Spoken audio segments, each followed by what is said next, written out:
سوال پوچھا کسی نے کہ یزید کے لیے رضی اللہ تعالی عنہ کا استعمال کرنا یا یزید کے لیے رحمۃ اللہ علیہ یا رحمہ اللہ کا استعمال کرنا کیسا ہے؟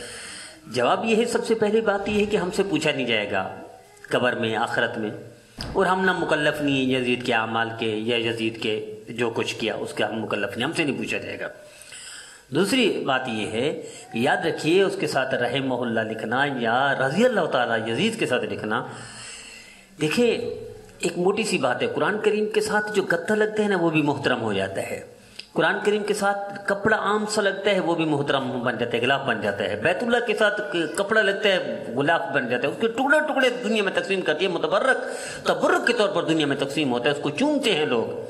تو یہ جو رضی اللہ عنہ کا استعمال ہے صحابہ کرام کے لیے، صحابہ کرام تربیت یافتہ تھے نبی کریم صلی اللہ علیہ وسلم کے لیے، تو یہ لفظ بھی محترم، یہ جملہ بھی مقدس اور پاک ہے۔ ایسا پاک جملہ، محترم جملہ لکھنا یزید کے لیے یہ اس لفظ کی بھی بے ادبی اور توہین ہے، لہذا بچنا چاہیے۔ یزید کے ساتھ رضی اللہ تعالیٰ نے لکھنا یا رحمۃ اللہ علیہ یا رحمہ اللہ تعالیٰ لکھنا یہ ایک قسم کی غلطی ہے، کوتاہی ہے، بے ادبی ہے، قطعاً استعمال نہیں کرنا چاہیے، کوئی اجازت نہیں شریعت میں اس کے۔